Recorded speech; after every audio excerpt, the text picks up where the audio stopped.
بسم اللہ الرحمن الرحیم۔ مسجد کے صفائی ستھرائی اور جن کو اللہ رب العالمین نے کوئی ذمہ داریاں عطا فرمائی ہیں، چاہے وہ کمیٹی میں ہیں، چاہے وہ خزانچی ہیں یا خادم ہیں یا امام ہیں یا خطیب ہیں یا نمازی ہیں، محلے دار ہیں،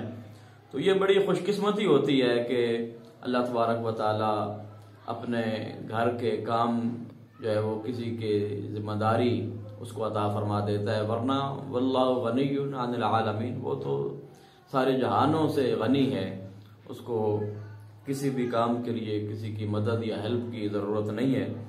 لیکن مسجد کی خدمت کے حوالے سے کچھ لوگ سمجھتے ہیں کہ شاید ہماری اس میں کوئی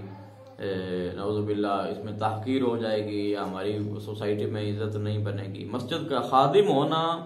یہ کمیٹی والے کچھ حضرات تھوڑا اس کو غلط اپنے اختیارات بھی استعمال کر جاتے ہیں، لیکن اس پہ جو ہے وہ ہمیں اس بات پہ اللہ رب العالمین کا شکر ادا کرنا چاہیے کہ ہمیں اللہ رب العالمین نے اپنے گھر کی خدمت کے لیے منتخب فرمایا۔ اللہ پاک فرماتا ہے وَعَاهِدْنَا إِلَىٰ إِبْرَاهِيمَ وَإِسْمَاعِيلَ۔ اب یہاں پہ دو نبیوں کا ذکر ہے، ایک نبی حضرت ابراہیم، دیکھیں 1,24,000 قوم و بیش انبیاء میں سے صرف ایک نبی ہیں حضرت ابراہیم، جن کو اللہ رب العالمین نے اپنا خلیل بنایا، اور ایک ہی نبی ہیں جنہوں نے اپنے گردن پہ چھری چلوائی، حضرت اسماعیل ذبیح اللہ، ان کے ذبیح بھی ایک ہی ہیں اور خلیل بھی ایک ہی ہے۔ فرمایا کہ ان دونوں کے اللہ پاک نے عہد لیا، ڈیوٹی لگائی، یہ ارشاد فرمایا ان کے لیے کیا کہ انتہرا، کہ اب دونوں نے صاف رکھنا ہے بیتی، میرے گھر کو، یعنی کہ کعبۃ اللہ کو، اللہ کے گھر کو صاف رکھنے کی ڈیوٹی اللہ رب العالمین نے نبیوں کی لگائی ہے۔ اور کن لوگوں کے لیے؟ فرمایا للطائفین، جو طواف کرنے کے لیے لوگ خانہ کعبہ میں آئیں گے، والعاکفین، اور اعتکاف کی نیت سے لوگ آتے ہیں، والرکع، اور رکوع کرنے والے جو لوگ ہیں، السجود، اور جو سجدہ کرنے والے لوگ ہیں۔ تو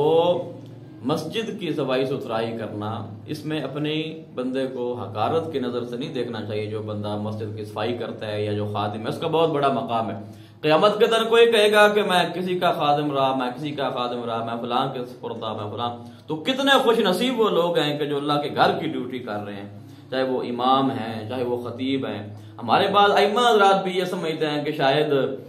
ہم امام ہیں تو ہماری کوئی شان میں کمی آ جائے گی اگر ہم پنکھا چلا دیں گے یا ہم لائٹ آن کر دیں گے یا جاتے ہوئے آف کر دیں گے یا دروازہ بند کر دیں گے۔ اس کو ہم اپنی سمجھتے ہیں کہ یہ چھوٹے لوگوں کا کام ہے، یا ہم پڑھے لکھے لوگ ہیں، ہم عالم ہیں یا ہم خطیب ہیں۔ تو یہ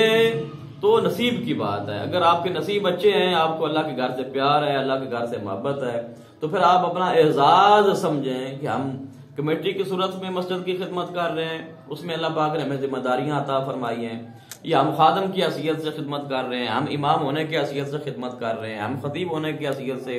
یا ویسے محلے دار ہونے کی یا نمازی ہونے کی حیثیت سے ہم مسجد میں آتے ہیں، اور اگر کوئی فالتو لائٹ چل رہی ہے اس کو بند کر دیں، اللہ کے گھر کی خدمت کریں۔ یہ بہت بڑا اعزاز ہے، کیونکہ جو بندہ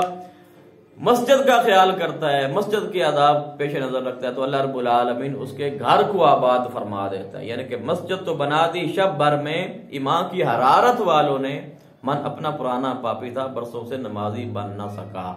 تو مسجد بنانا جو ہے یہ بھی بڑا اعزاز ہے، لیکن اس کو آباد رکھنا جو ہے یہ اس سے بھی بہت بڑا اعزاز ہے۔ تو لہذا آج کا یہی میرا پیغام ہے آپ لوگوں کے لیے کہ مسجد جو ہے اس کا جتنی آپ محبت اس کے ساتھ رکھیں گے اللہ کے گھر کے ساتھ، اتنا ہی، کیونکہ نبی کریم صلی اللہ تعالی علیہ وسلم آپ نے ارشاد فرمایا کہ من بنا للہ مسجدا بنا اللہ لہ بیتا فی الجنہ، کہ جس نے دنیا میں زمین پہ اللہ رب العالمین کی مسجد بنائی تو اللہ رب العالمین قیامت کے دن اس کو جنت الفردوس میں اس کا گھر بنائے گا۔ تو بہت بڑا اعزاز ہے۔ تو جو اس کے گھر کو صاف رکھے گا تو اللہ پاک اسے صاف گھر عطا فرمائے گا۔ اللہ پاک ہم سب کو اعمال صالحہ کی توفیق عطا فرمائے، اپنے گھروں کی خدمت کرنے کی توفیق عطا فرمائے، آمین۔ وما علیہ الا البلاغ المبین۔ جزاک اللہ۔